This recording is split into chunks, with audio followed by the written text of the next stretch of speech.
Fun one here tonight on QCTV is a rivalry renewed. The Anoka Tornadoes, who have been red hot in conference play, 14-6 overall, heading into tonight against the Coon Rapids Cardinals. And early on, it was a three-point contest for the Cardinals, knocking down a big three right there. That was Callie McGrain, who had a good first half, but Maddie Frecking was on fire in the first half of the Tornadoes. They trade baskets, they trade threes back and forth. Frecking inside, beautiful move right there. Answered again by Coon Rapids, as that was Aaliyah Graham, who had a nice first half. McGrain knocked down a three. It was 17-16 Anoka, and then at that point, the Tornadoes said, all right, we've had about enough of that. Maddie Frecking got rolling. Little block shot inside. Coon Rapids tried to hang tough, but there's Drew Peterson running the floor. Tessa Liram got involved as well, running the floor beautifully. Cardinals tried to hang tough, but a big run by Anoka gave them a huge advantage at the end of this first half. There's one for Lizzie Shoknecht, and then Angel Chabichi knocked down a three. It's 49-20 at the break in favor of Anoka. In the second half, more of the same. Tornadoes get out running. Drew Peterson runs the floor in the fast break, gets the easy layup. Laurel Kuyan from downtown drops that one in there as well. And they continue to run. Little left-hander from Peterson, able to make that. Cardinals try to get it interesting in the second half, start making some baskets, start knocking some shots down, but too much Maddie Frecking. 24 points tonight. She was on fire. Cardinals tried to get something going, and that was the most interesting highlight. They knocked a cord loose on the net. That forced Roger way up on a ladder. That's usually never a good sign. Cardinals were able to make a few more shots, but in the end, the bench players were able to get in. Those JV players for the Anoka Tornadoes knocking down some big shots late, and they win going away. There's Malia Clay. Nice finish right there. They win going away tonight. Anoka wins 79-50 over the Coon Rapids Cardinals here on QCTV.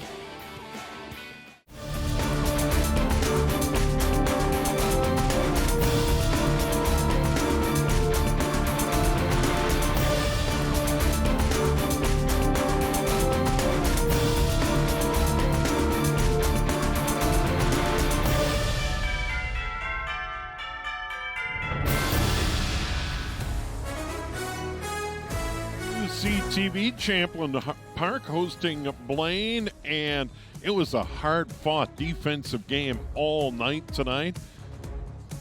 Leading scorers for both teams really struggled, and London Olson Patterson had a shot blocked there. Caitlin Wozniak had a tough time, but Bella Brewstuen had 7 points in the first half for Blaine, on the way to 11 in the game. Brooke Soash drives in, missed a shot, followed it back up and in. Brooke Soash had 8 in the first half for the Champlain Park Rebels. And once again, defense really the order of the day on both ends of the floor, making it very difficult. Nice move inside there. Mara Holly, she had 7 in the first half, ended up with 16 in the game. And there's Brooke Soash right before halftime. And once again, Blaine led it 24-23 at the break. On to the second half.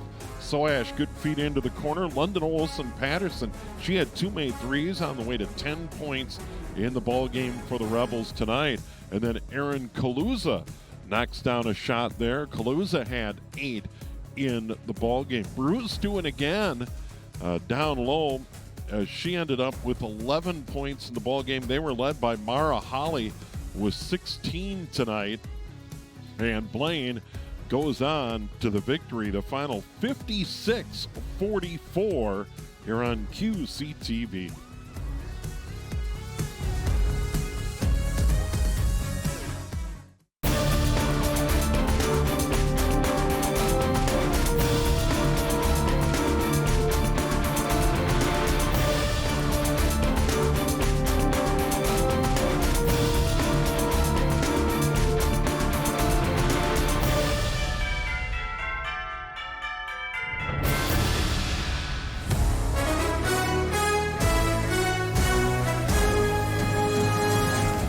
It was Stick Skills and Ice Thrills on Saturday afternoon at the Andover Community Center. Forest Lake strikes first, and that's Slovenitas puts up the goal and a 1-0 lead for Forest Lake here in the section semifinal.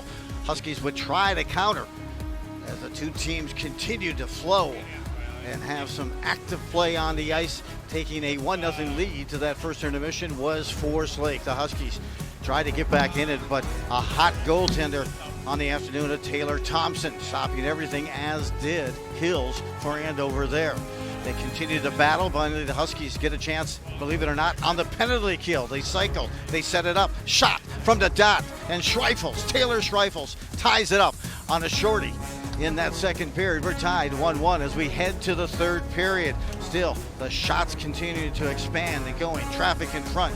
Taylor Thompson on the afternoon would stop 55 of 57 shots, and continuing to mount more pressure are the Huskies, but no goal. We're tied. We're going to overtime in this section semifinal matchup. The winner advances to the section championship. Hannah Olsen, a dime to Schreifels, skates in, and top shelf snipe takes home the game winner in overtime for Andover. Just over 3 minutes remaining, and a beautiful dime from Olsen onto the stick of Schreifels, her second goal of the game, and the game winner skate off for the Andover Huskies. They win 2-1 over Forest Lake and advance now to the section finals.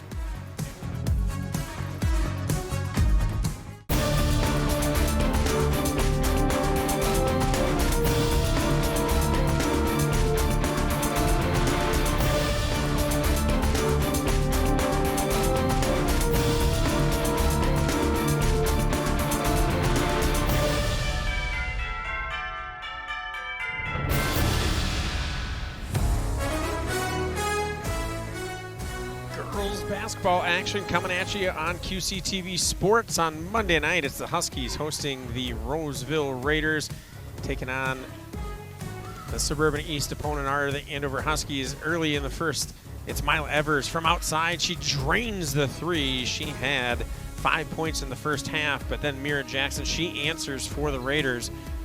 Later on, Mira Jackson, let's try this again. She hits. This would be a theme.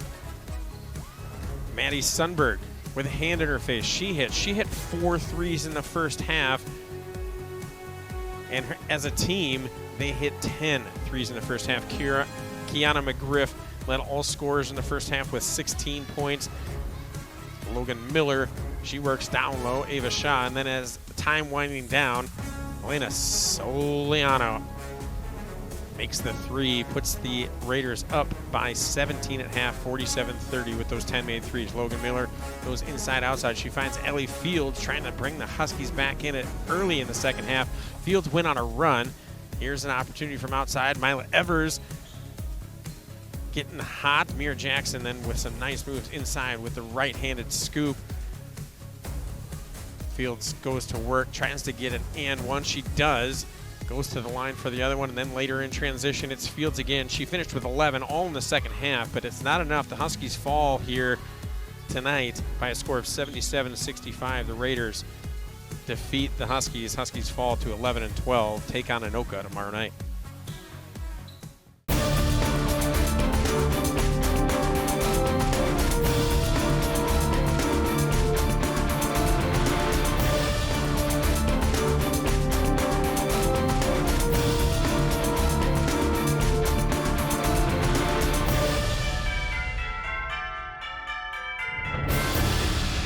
Second meeting of the season for the Anoka Tornadoes and the Andover Huskies. Boys basketball on Tuesday night from Andover High School. Senior night for the Huskies.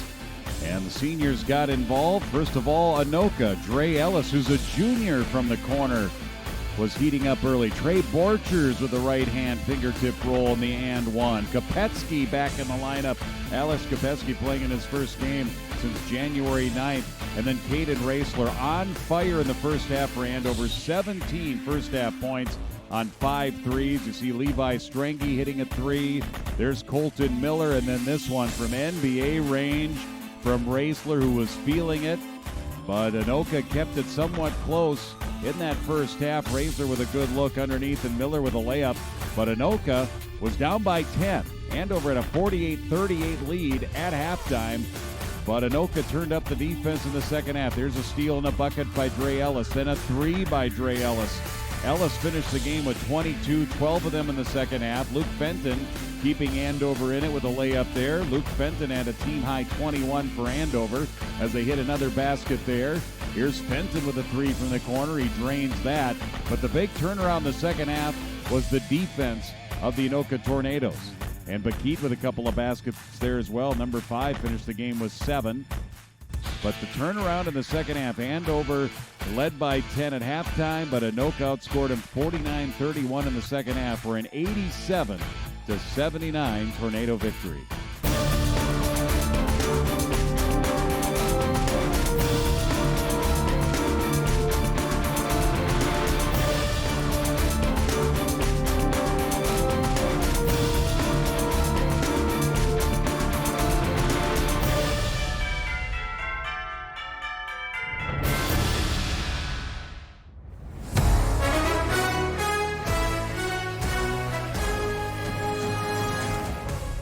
On Saturday night, Anoka traveled to Duluth to take on the Greyhounds in postseason Section 7 play. Both teams exchanged some scoring opportunities, but Lafferty tallied the first goal for Anoka and gave them a 1-0 lead in the first for Lafferty. That was goal number 9 on the season. Countering back quickly again, a quick wrister that time, and the goal by Hunter Bruner. Then with just 5 seconds left in that first period, they race back and capitalize. A dime by Bruner, and Fulstrom picks up the goal at the end of one complete. It's a 3-0 lead for the Tornadoes. Hustling back again, more pressure as trying to cut into that deficit. One shot after another. Rosano was spot on, and then a tip in on a deflection, and the one goal scored by Duluth East in that second period. That made it 3-1. Countering back some other opportunities and a look to try to up the ante to 3 goals. Unable to do so. It was Rosano who continued to turn away the Greyhounds in the second period to just that 1 goal. Finally, third period, quick, easy, 2 goals countered here early by the Greyhounds off of deflections and rebounds. And the goal was scored by Johnson, and the second picked up by Cochran to tie it up at 3-3. As this game was a fury of opportunities going back and forth. It was 3 unanswered goals for Anoka. Then they go to overtime as the Greyhounds tied at 3-3. Game winner finally comes. It's 4 unanswered goals for Duluth. They get the game winner with 20 seconds left and take home a 4-3 win.